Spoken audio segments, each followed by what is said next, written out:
Salut à toutes et à tous, bienvenue dans Je C'était Podcast. Je suis ravie de vous retrouver. J'espère que vous passez un bel été, que vous avez passé un bel été. Que dis-je, puisque nous sommes déjà à la rentrée. Alors, qui dit rentrée dit évidemment US Open. La première semaine de l'US Open vient juste de se terminer. Et vous l'avez peut-être suivi sur les réseaux sociaux de Je C'était Podcast. Je vous ai relayé tout au long de cette première semaine les réactions de nos joueurs belges après leur prestation. Et ils nous ont fait vibrer depuis New York. 4 Belges au 3e tour. Ça faisait longtemps qu'on n'avait pas vécu ça.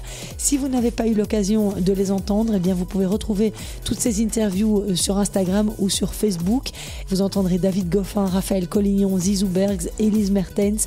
Et maintenant qu'il n'y a plus de Belges, eh bien tout au long de cette 2e semaine, je vous proposerai un petit récap quotidien de ce qu'il s'est passé à New York la nuit précédente. Je vous propose de commencer avec les temps forts de la 8e journée à l'US Open.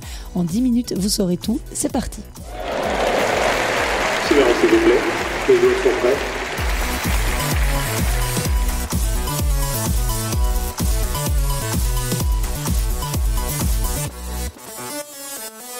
On va commencer par regarder de plus près ce qu'ont fait les favoris ce dimanche soir, à commencer par Carlos Alcaraz qui a parfaitement négocié son 8e de finale face à Arthur Rinderknecht.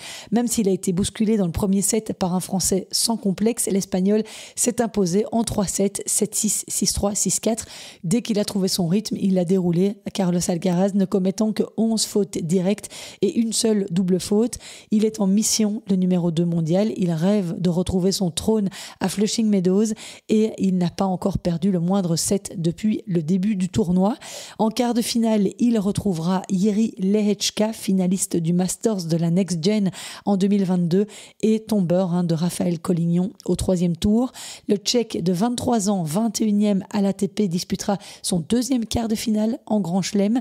Sa victoire face à Adrian Mannarino lui a en effet permis de faire aussi bien que lorsqu'il avait atteint les quarts de finale à l'Open d'Australie en 2023, alors qu'il disputait seulement le 5e majeur de sa carrière. Il avait perdu à Melbourne contre Stefanos Tsitsipas.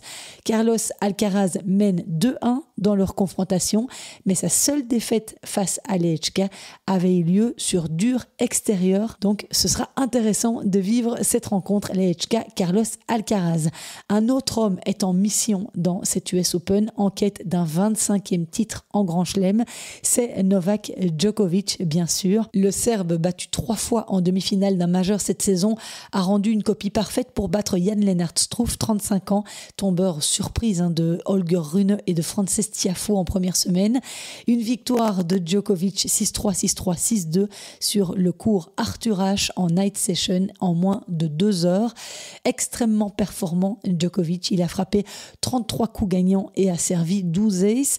Le Serbe, qui n'a pas encore affronté une seule tête de série cette semaine, écrit une nouvelle page d'histoire en devenant à 38 ans le plus vieux joueur de l'Air Open à atteindre les quarts de finale de tous les grands chelems dans une même saison.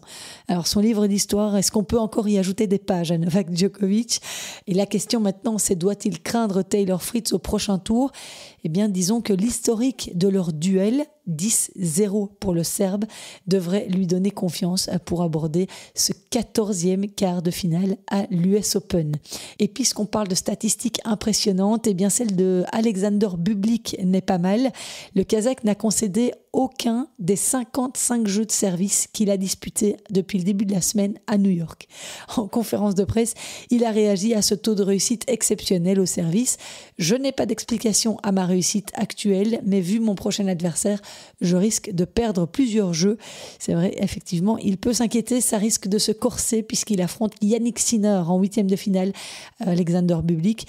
Ce sera sans doute une autre paire de manches. En tout cas, Bublik continue son incroyable saison 2025, lui qui avait déjà été quart de finaliste à Roland-Garros au mois de mai.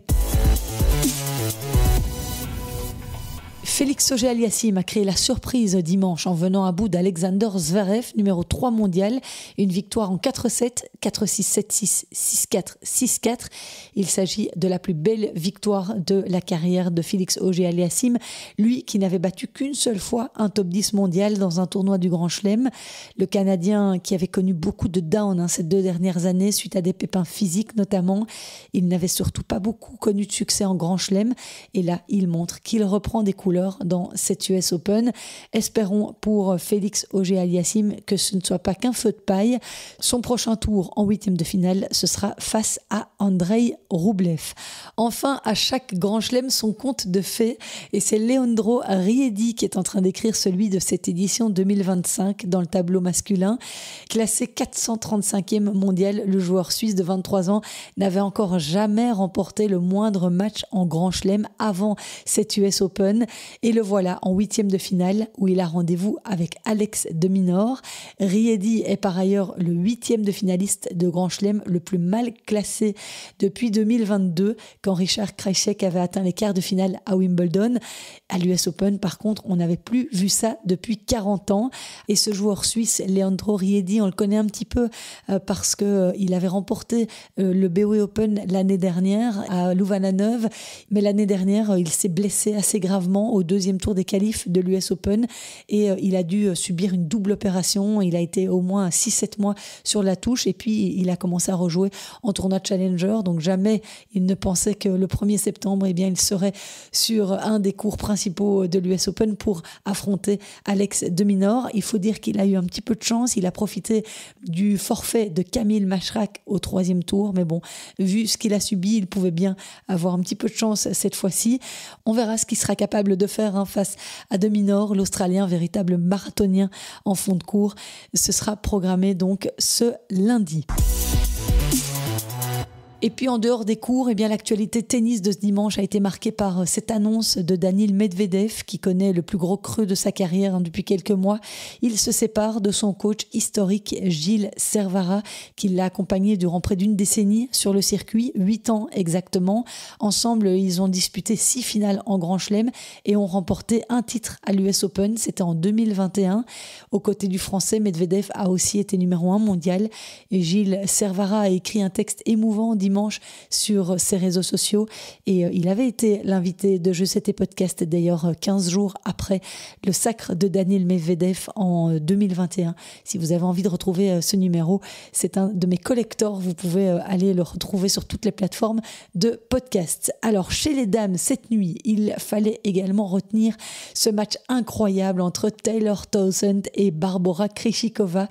Une miraculée à New York, la Tchèque a réussi à écarter 8 balles de match, dont 7 dans un seul tie-break pour rallier le 2e quart de finale de sa carrière à l'US Open.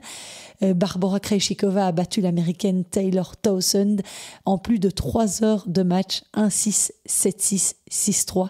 L'américaine dont le parcours, très beau parcours à New York se termine. Elle avait été sous le feu des projecteurs suite à son altercation avec Jelena Ostapenko qui avait dit qu'elle manquait d'éducation et qu'elle manquait de classe. Cette américaine 139e mondiale est pourtant une très chouette joueuse et puis eh bien voilà, elle n'a pas démérité hier, mais elle est sortie en larmes du court après évidemment être passée tout près d'une qualification pour les quarts de finale. Alors en quart de finale, Barbora Krejcikova, elle retrouvera Jessica Pegula, finaliste de l'US Open 2024, on a peut-être tendance un peu à l'oublier.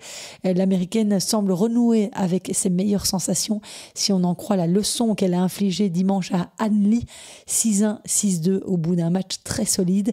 Jessica Pegula n'a toujours pas perdu le moindre set dans cette US Open, elle qui avait déjà montré de très belles choses face à Victoria Azarenka au tour précédent. Elena Rybakina, elle n'ira pas plus loin dans cette US Open, malgré les 40 coups gagnants qu'elle a assénés à son adversaire Marketa Vondrousova. La Tchèque est sortie vainqueur de ce très beau duel, 6-4, 5-7, 6-2. Très inconstante et retombée au 60e rang mondial, Vondrousova affrontera Arina Sabalenka en quart de finale. La Tchèque a déjà réussi à inquiéter la Biélorusse à 4 reprises en 9 confrontations.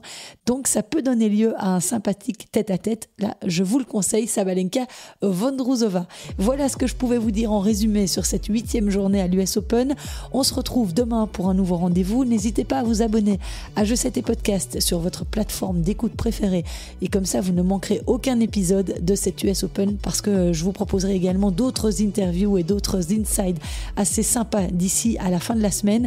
Restez connectés donc. Merci beaucoup d'avoir été au rendez-vous et passez une excellente journée. Ciao.